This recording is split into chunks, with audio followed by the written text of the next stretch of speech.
Mis padres eliminaron mi cuenta de TikTok con 1 millón de seguidores. Me llamo Darío, tengo 13 años y vivo en un pueblo bastante pequeño del sur de España que se llama Fuente del Sol. Somos poco más de 1500 personas, y si pestañeas cuando pasas en coche por la carretera comarcal, ni lo ves. Aquí no hay centros comerciales, ni cines, ni siquiera una pista de skate decente. Pero tenemos un estanco, una carnicería que abre cuando quiere, y un par de bares donde los hombres mayores juegan al dominó mientras critican el calor o la cosecha de olivas. De pequeño, todo eso me parecía suficiente. Hasta que empecé a notar que mi mundo no era tan grande como el de otros. Crecí en una casa de una planta, de esas construidas en los 80, con las paredes encaladas y un patio trasero donde mi padre tenía unas macetas de tomates y pimientos. Mi madre, Ana, trabajaba como auxiliar de enfermería en la residencia de ancianos del pueblo vecino. Mi padre, Tomás, había pasado por todo: carpintería, albañilería, mantenimiento del ayuntamiento, cualquier trabajo que implicara herramientas, manos sucias y callos. Y de eso hablaba con cierto orgullo, como si los callos fueran medallas que uno no podía colgarse pero sí mostrar sin vergüenza. Mi hermana mayor, Clara, siempre fue la perfecta. Le sacaba 5 años a todo, incluyendo ventajas. Ella tenía buenas notas, ayudaba en casa sin que se lo pidieran, y a los 12 ya sabía limpiar el filtro del extractor y planchar camisas. Mis padres hablaban de ella con una mezcla de orgullo y alivio, como si dijeran, al menos una ha salido bien. Y yo no me quejo, porque Clara nunca fue mala conmigo. Pero sí era seria, meticulosa, muy suya. Nunca entendió por qué me gustaban las bromas o por qué me pasaba horas viendo vídeos en el móvil. Cuando yo era más pequeño, todo parecía ir bien. Los domingos íbamos al campo con una fiambrera llena de tortilla y filetes empanados. Mi padre sacaba la radio pequeña con pilas, la ponía en el techo del coche, y escuchábamos la SER mientras comíamos en una mesa plegable. Clara solía leer, y yo buscaba bichos entre las piedras o hacía vídeos con la cámara vieja del móvil de mi madre. Pero nadie me tomaba en serio. Me grababa haciendo imitaciones o poniendo voces raras, y se reían, sí, pero nunca pensaban que eso fuera nada más que una niñería. Mi familia tenía y tiene una lógica interna muy clara: lo que vale es el esfuerzo, el trabajo físico, levantarse temprano, ganarse el pan. No se hablaba de sueños, y mucho menos de creatividad. Si a alguien del pueblo le iba bien con un negocio, era porque se había dejado la espalda en él. No porque se hiciera famoso, o porque lo viera mucha gente en Internet. Para mis padres, Internet era un pasatiempo como la televisión, pero más peligroso. Cuando empecé a interesarme por TikTok, aún no entendía bien la dimensión que podía tener. Me gustaba ver cómo otros chicos hacían bromas, bailaban, editaban vídeos con efectos, y eso me parecía mágico. No era vago, simplemente quería divertirme mientras hacía algo mío. Pero en casa esa distinción no existía. Si no era útil, era una pérdida de tiempo. A los 10 años ya sabía que mi padre esperaba que yo acabara siendo un hombre de verdad, como decía él. Con eso se refería a alguien que supiera usar una radial, no a alguien que supiera editar vídeos con CapCut. Por eso, cuando me encerraba en mi cuarto con el móvil, sabía que tenía que esconder lo que hacía, o al menos disfrazarlo de otra cosa. Y cuando Clara pasaba por delante de mi puerta y me escuchaba hablar solo o reírme con los vídeos, simplemente decía: no sé qué haces, pero seguro que pierdes el tiempo. Mi madre era un poco más suave, pero no menos firme. Si no estaba fregando o limpiando, algo iba mal. Ella no entendía que uno pudiera trabajar desde una pantalla. Para ella, si no sudabas, no era trabajo. Y con eso crecí, con la sensación de que tenía que demostrar algo, pero no sabía cómo. Porque yo no quería ser electricista ni enfermero ni camionero.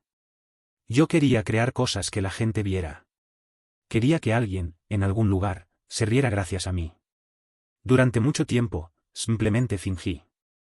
Fingí interés por las cosas que interesaban a los demás. Ayudaba a mi padre con la poda de los naranjos o a mi madre a sacar brillo a los azulejos de la cocina. Pero por dentro, algo crecía. No era rebeldía. Era otra cosa. Una necesidad de salir, de mostrarme. De existir más allá del pueblo y del apellido. No culpo a mis padres por ser como son. En su mundo, todo lo que importa es lo tangible. Yo crecí con la idea de que los sentimientos se guardan y el orgullo se gana con sudor. Y durante mucho tiempo pensé que ese mundo era el único. Nunca fui de tener muchos amigos. En un pueblo como Fuente del Sol, si no juegas al fútbol, no vas a misa y no te interesa el tractor de tu abuelo, te quedas un poco al margen. Yo me sentaba al fondo del autobús escolar, con los auriculares puestos, mientras los demás hablaban de motos, chismes o de quién había hecho que el fin de semana. Pero a mí no me interesaba mucho nada de eso. Mi cabeza estaba ya en otra parte. Lo primero que hice fue estudiar a otros creadores. Observaba cómo hablaban, los cortes que hacían en los vídeos, cómo colocaban el texto, los sonidos que usaban. Me fijaba incluso en los gestos, en cómo miraban a cámara. Pasaba horas viendo vídeos, tomando notas mentales. Cuando empezaba a oscurecer, salía al patio trasero de casa con una camiseta vieja, colocaba el móvil en una jardinera vacía y grababa. Al principio eran imitaciones, pequeños sketches donde me hacía pasar por gente del pueblo, parodiaba situaciones del colegio, exageraba cosas cotidianas. Nadie lo sabía. Nadie lo veía, salvo yo. Un día subí un vídeo en el que simulaba una discusión absurda entre un niño y su madre por no querer comer lentejas. Puse voces distintas y exageré los gestos, usé un filtro gracioso. No era gran cosa, pero algo tuvo. Esa noche, al mirar el móvil antes de dormir, vi que tenía más de 10.000 visualizaciones. Me quedé helado. Era la primera vez que una cifra así aparecía junto a mi cara. Y a partir de ahí, algo se encendió dentro de mí. Ya no podía pensar en otra cosa. El colegio pasó a un segundo plano. No es que dejara de hacer los deberes, pero todo lo demás me parecía accesorio. Vivía para grabar, editar y subir. Me quedaba despierto hasta tarde, escondido bajo las sábanas, ajustando subtítulos y cortando segundos de más. Empecé a planificar los vídeos en un cuaderno escondido entre los libros del colegio. Tenía ideas, frases sueltas, escenas. Cada día pensaba, ¿qué puedo grabar hoy que haga reír a alguien más allá de este pueblo? Clara, mi hermana, seguía inmersa en sus libros. Estudiaba algo de sanidad, quería ser fisioterapeuta o enfermera, no lo tenía del todo claro. Pasaba las tardes subrayando manuales o viendo vídeos de anatomía humana. No le interesaba TikTok, apenas tenía instalada la aplicación. Para ella, eso era ruido de fondo, entretenimiento de segunda. No es que despreciara lo que yo hacía, simplemente lo ignoraba. Y a mí eso me venía bien. Cuanto menos supieran los demás, mejor. Mis padres, Ana y Tomás, veían que yo pasaba mucho tiempo en el móvil, pero en esa etapa todavía no estaban encima. Mientras sacara notas aceptables y ayudara con lo básico en casa, no decían gran cosa. Me preguntaban de vez en cuando qué hacía tanto tiempo con el móvil, y yo respondía lo justo. Vídeos, decía. O, cosas de clase. Ellos no sabían cuánta gente estaba empezando a seguirme. Tampoco se imaginaban que algunos chavales del pueblo ya comentaban mis vídeos o incluso me saludaban distinto por la calle. Un día, al salir del colegio, un chico de tercero me dijo, «¿Eres el del vídeo del gallinero, no?» Me pilló tan de sorpresa que solo pude sonreír. Me había grabado imitando a mi abuela, que tenía gallinas y siempre gritaba cuando ponían los huevos en lugares raros. Fue uno de los vídeos que más gracia hizo. Y aunque en casa no teníamos gallinas, puse efectos de sonido y utilicé el cobertizo del vecino como escenario. No se notaba. Empecé a entender los tiempos de TikTok, cuándo subir, cómo usar los hashtags, qué música estaba en tendencia. Había días en los que pasaba más tiempo en la aplicación que en cualquier otra cosa. Pero no me importaba. Me sentía vivo. Por primera vez, tenía algo mío. Algo que construía sin ayuda, sin permisos, sin explicaciones. El número de seguidores empezó a crecer lentamente. 100, luego 1000, luego 5000. Cuando llegué a 10.000, me puse a llorar en silencio en mi cuarto. No porque creyera que era famoso, sino porque sentí que alguien me escuchaba. Que mi voz, por absurda o tonta que fuera, llegaba a algún sitio. Y eso, para alguien como yo, valía más que cualquier otra cosa. Poco después llegó mi primera colaboración. Una marca de chicles me escribió por correo. Querían que hiciera un vídeo usando su producto, a cambio de 100 euros. Al principio pensé que era una broma. Pero no. Me dieron instrucciones, firmé un acuerdo básico, usando una cuenta que abrí con el correo del colegio, y grabé el vídeo. Lo edité con todo el cuidado del mundo. Subí el contenido, etiqueté la cuenta de la marca, e incluso me compré una camiseta nueva para grabarlo. Y cuando llegó el dinero, lo retiré a través de una tarjeta prepago. Sentir ese billete de 100 euros en mi mano fue como sostener un trofeo. Nadie lo supo. Ni Clara, ni mis padres. Era mi pequeño secreto. Mi primera recompensa. Aún no tenía 1 millón de seguidores, ni mucho menos. Pero cada noche, al mirar el móvil, veía que estaba más cerca. 15.000, 23.000, 30.000. Cada vídeo tenía miles de reproducciones. Algunos se viralizaban en pueblos cercanos. Me escribían chicos de otras provincias diciendo que les recordaba a su primo, a su madre, a su barrio. Y yo me lo tomaba en serio. Contestaba, agradecía, guardaba ideas. Con el tiempo, empecé a ser más cuidadoso. Usaba trípode en vez de dejar el móvil sobre una piedra. Aprendí a iluminar con una lámpara vieja de escritorio. Incluso modifiqué un rincón de mi cuarto para tener fondo neutro. Todo esto lo hacía a escondidas. Mis padres sabían que grababa cosas, pero no se imaginaban la magnitud. Y en ese momento, todavía no lo veían como una amenaza. Era una tontería más de críos, como decían entre ellos. Yo, mientras tanto, me sentía como un inventor en su laboratorio secreto. Experimentaba con voces, con gestos, con montajes. Intentaba no repetir fórmulas, no quedarme estancado. Había algo adictivo en ver cómo respondía la gente. Como un chiste de 15 segundos podía hacer reír a alguien que ni sabía dónde estaba Fuente del Sol. Era como abrir una ventana desde mi pequeño cuarto al mundo entero. Y sin embargo, algo dentro de mí sabía que este juego no iba a durar siempre en secreto. Cada vez era más difícil disimular. Las notificaciones no paraban. Me pedían vídeos personalizados, colaboraciones, saludos. Mis padres empezaban a notar que mi atención se desviaba. Y Clara, aunque aún ajena a todo, empezaba a mostrar cierta incomodidad con mi actitud, como si sospechara que algo estaba cambiando en casa. Yo seguía adelante. Sin pensar en las consecuencias. Solo quería crear, grabar, subir. TikTok se había convertido en mi vida. Y aunque nadie lo entendiera todavía, yo sentía que estaba construyendo algo importante. Desde hace semanas sentía que algo estaba a punto de estallar. Lo notaba en la forma en que mi madre me miraba cuando pasaba por el pasillo, como si supiera algo pero no se atreviera aún a decirlo. También en cómo mi padre llegaba a casa con esa expresión seca, como cuando olfateaba que alguien había hecho algo mal pero no sabía aún a quién culpar. Mi hermana, como siempre, estaba en su mundo. La veía pasar por el salón con su libro en la mano, sin levantar la vista, como si viviera en otra dimensión, una donde TikTok y todo lo que yo hacía no existía. Y tal vez por eso nunca sospeché que todo se iba a torcer por la boca de alguien más. No fue ni mi madre ni mi hermana quien lo descubrió. Fue un amigo de mi padre. Un hombre que trabaja con él en la obra, uno de esos tipos que siempre tienen algo que decir sobre cómo deben comportarse los hijos de los demás. Lo peor es que no lo descubrió por casualidad. Lo buscó. Fue de esos que abren TikTok solo para quejarse de lo que ven, pero no pueden dejar de mirar. Y claro, se encontró conmigo. Con uno de mis vídeos en los que hablaba sobre la vida del pueblo con ironía, sobre lo duro que es tener padres que no entienden el mundo actual, sobre lo ridículo que me parecía que quisieran que yo fuera una copia de ellos. Lo vio, lo compartió, y se lo enseñó a mi padre en plena pausa para el bocadillo. Como si le estuviera haciendo un favor. Esa noche fue diferente. Mi padre no habló apenas durante la cena. Se limitó a masticar con lentitud, como si le costara tragar la comida. Mi madre intentó romper el silencio, preguntando si mañana llovería o si el camión de arena había llegado a tiempo. Pero él no respondió. Cuando terminé de cenar y fui a por mi móvil para seguir editando un vídeo que había grabado por la tarde, lo vi. Mi padre ya lo tenía en la mano. No gritó.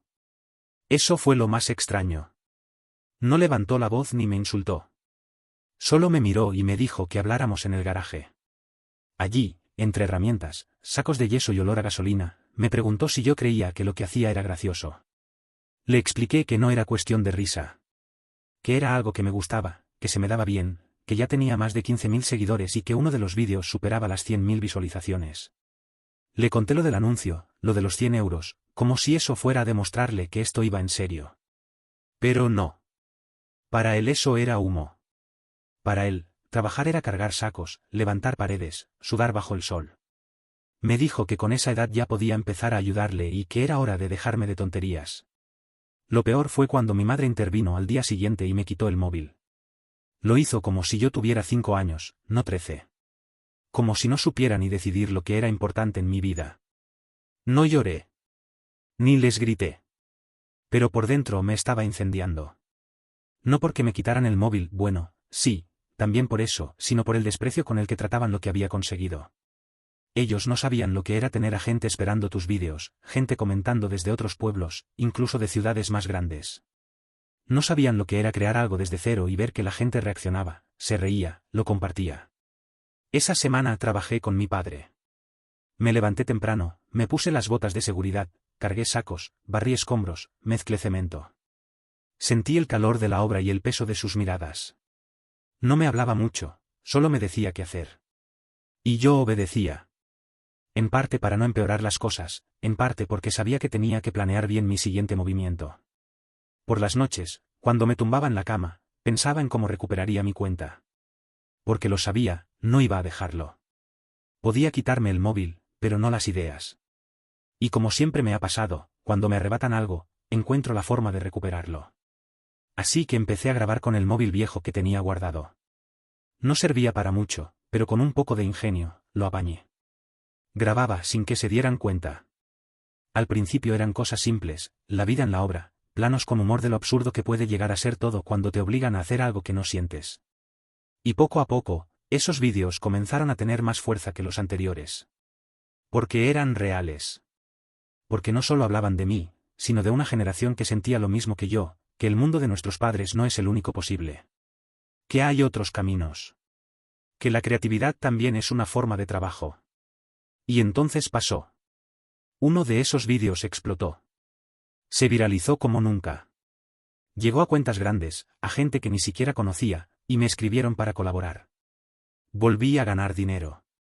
Esta vez fueron 200 euros. Pero más que el dinero, fue la validación. Saber que no estaba loco, que esto no era una fantasía de niño mimado. Lo que más me dolía era que no podía compartirlo con nadie de casa. Que mientras yo vivía una realidad paralela llena de ideas, retos y comentarios, ellos me veían como un niño testarudo. Como alguien que se resiste a entrar en razón. Incluso Clara, mi hermana, seguía IGN. Yo sabía que estaba cerca. Lo sentía en cada publicación, en cada vídeo que editaba en silencio por las noches, mientras mis padres dormían al otro lado del pasillo. El contador subía sin freno. 900.000. 950.000. 980.000. Luego, una colaboración con una marca de ropa urbana, que me pidió un sketch humorístico ambientado en el pueblo. Y entonces, ¡boom! El millón. 1 millón de personas seguían mis ideas, mis bromas, mis desafíos, mi estilo. Yo, Darío, con 13 años y un móvil viejo sin estabilizador, había alcanzado una cifra que sonaba más a ciencia ficción que a realidad. Pero allí estaba. Un 1 seguido de 6 ceros. Y yo no sabía si gritar, reír, llorar, o correr por la calle contándoselo a todo el mundo. No lo hice, claro. No grité, no lloré. Me limité a mirar la pantalla un buen rato, temblando un poco, con la garganta cerrada y las manos sudorosas. Era como si algo se hubiera desbloqueado dentro de mí, algo que no entendía del todo, pero que tenía que ver con mi valor, con lo que valía más allá de lo físico, más allá del trabajo, del esfuerzo, del sudor, del levantar sacos de cemento. Era mi manera de decir, existo. Y tengo algo que decir. Mis padres lo sabían. No eran tontos. Aunque yo ya no les contaba mucho, sabían que seguía grabando. Mi madre, Ana, me miraba a veces con ese gesto a medio camino entre la resignación y la lástima.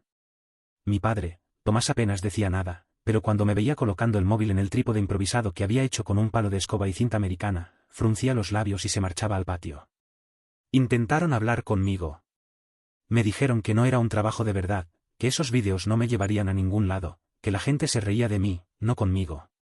Que eso de los influencers era para otra clase de gente, gente de ciudad, con pasta, con cámaras buenas, con vida interesante.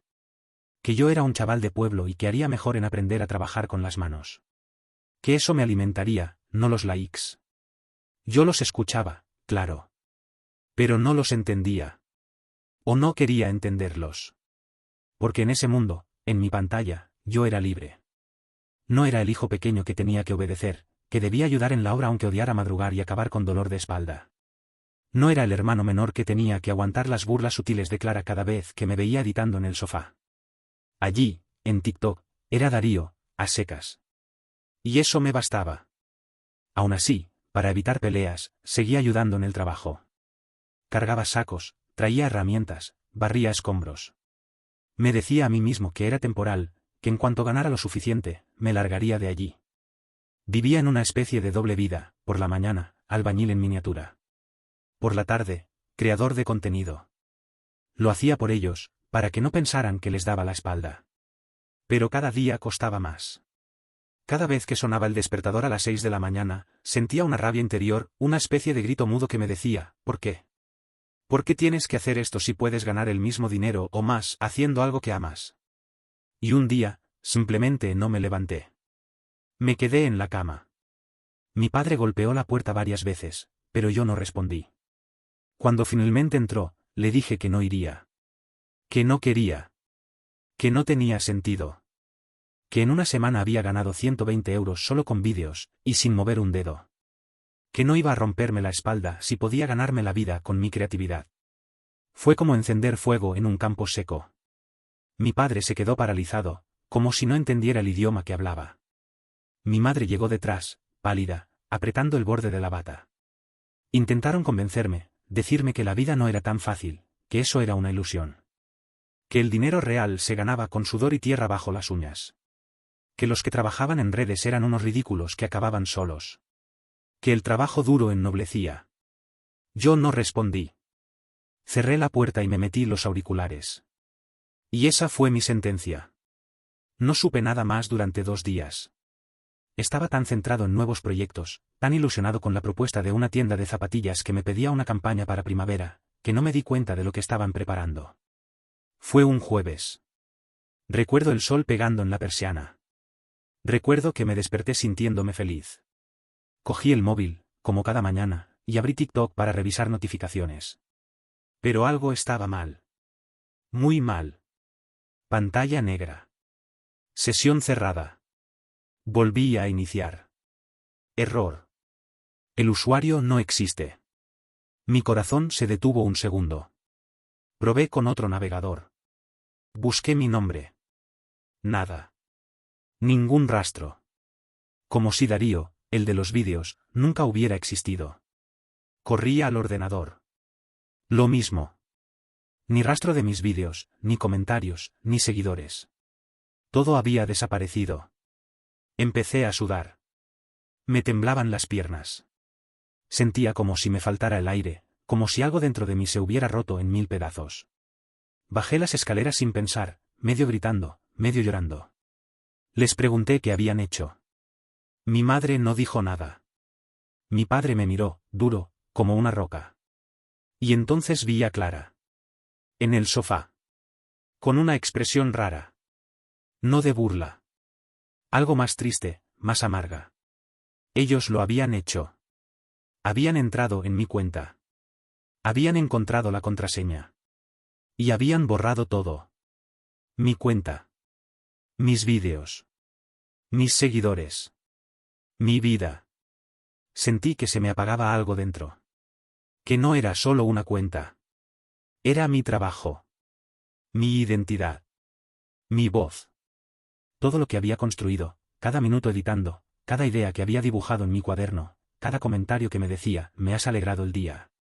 Todo, reducido a nada. Grité. Lloré. Dije cosas que nunca creí que diría. Que los odiaba. Que eran unos ignorantes. Que no tenían derecho. Que eso no era solo una red social, era mi vida. Que había trabajado duro, más duro que muchos adultos, para conseguir algo real. Y que ellos lo habían destruido en una noche, con una traición tan profunda que me dolía más que cualquier insulto. Mi madre lloró. Mi padre apretó los puños. Clara se marchó a su cuarto sin decir una palabra. Esa noche no dormí. Me senté en el suelo de mi habitación, con la luz apagada, mirando la pantalla en negro de mi móvil. Y me prometí algo. Que no iba a rendirme. Que volvería. Que no necesitaba su aprobación. Que reconstruiría todo desde cero si hacía falta. Pero no por venganza. Sino para demostrar, a mí mismo, que podía hacerlo otra vez. Que lo que había logrado no fue suerte. Fue talento. Fue esfuerzo. Fue pasión. Y nadie, podía borrar eso. Han pasado 7 años desde aquel día. 7 años desde que cerré la puerta de casa y me subí al autobús rumbo al pueblo de mi abuela, con una mochila medio rota, un portátil viejo, 2 camisetas, un cargador y una rabia en el pecho que no me cabía dentro del cuerpo. Tenía 13 años. Había perdido mi cuenta de TikTok con 1 millón de seguidores por culpa de mis propios padres y de mi hermana mayor, y aunque intentaba no llorar delante de nadie, por dentro me sentía destrozado, como si me hubieran arrancado una parte de mí. No exagero. A esa edad, cuando creas algo con tus propias manos, cuando luchas para que te escuchen, para que te miren, para que el mundo te entienda sin palabras, y te lo arrebatan, eso duele como pocas cosas. No recuerdo exactamente qué día fue, pero sí recuerdo el camino. Iba pegado a la ventana, viendo los campos pasar, y pensaba en todo lo que se había roto entre nosotros. Tomás y Ana no me entendieron. No quisieron entenderme. Me veían como un niño terco que no quería trabajar, que no valoraba el esfuerzo, que prefería hacer el tonto con el móvil en lugar de levantarse a las 6 de la mañana para recoger cebollas. Nunca comprendieron que lo mío no era flojera, era pasión. Y que, además, ganaba más que ellos sin tener que romperme la espalda. Pero el mundo adulto a veces no soporta que un niño tenga razón. Cuando llegué a casa de mi abuela, ella me recibió como si no necesitara explicarle nada. Me abrazó, me hizo mi comida favorita y me dejó dormir hasta la hora que quisiera. No hizo preguntas. Me dejó espacio. Ella siempre había sido distinta. No juzgaba. Y yo me aferré a eso con todo lo que tenía. Pasé las primeras semanas sin abrir TikTok. Ni siquiera quería mirarlo. Me dolía el alma solo de pensar en la cuenta eliminada, en todos los vídeos borrados, en los comentarios, los mensajes, las colaboraciones, en todo lo que había construido y que ya no existía. Pero un día me levanté, abrí el portátil, y empecé a escribir todo lo que había pasado. Grabé un vídeo sencillo, sin efectos, sin música, sin cortes. Solo yo, mirando a la cámara, contando mi verdad. Hablé del 1 millón de suscriptores, de cómo había empezado, del trabajo con mi padre, de los insultos que recibía, del desprecio de mi hermana, de la cuenta eliminada, de mi viaje al pueblo. No culpé a nadie directamente, pero tampoco maquillé lo que sentía. Y lo subí. En unas horas tenía más de 100.000 visitas. Al día siguiente, eran 300.000. Y en solo 2 días, había recuperado 300.000 seguidores. Fue como respirar después de estar sumergido bajo el agua. Entonces lo entendí. No me habían borrado. Solo me habían empujado a empezar otra vez. Y esta vez, empecé con más fuerza. Me organizaba mis días para estudiar por la mañana, ayudar a mi abuela con lo que necesitara, y por las tardes grababa, editaba, planificaba. Me formaba viendo vídeos, leyendo foros, estudiando algoritmos. Todo lo que mis padres despreciaban como jueguitos era en realidad una ciencia. Aprendí a negociar colaboraciones, a registrar mi contenido, a proteger mis derechos. A los 14 ya tenía acuerdos con marcas. A los 15 pagaba las compras de mi abuela. A los 16 me escribían de agencias. A los 17 me invitaron por primera vez a una entrega de premios de creadores de contenido. Nunca dejé de ser yo. Jamás fingí ser alguien que no era.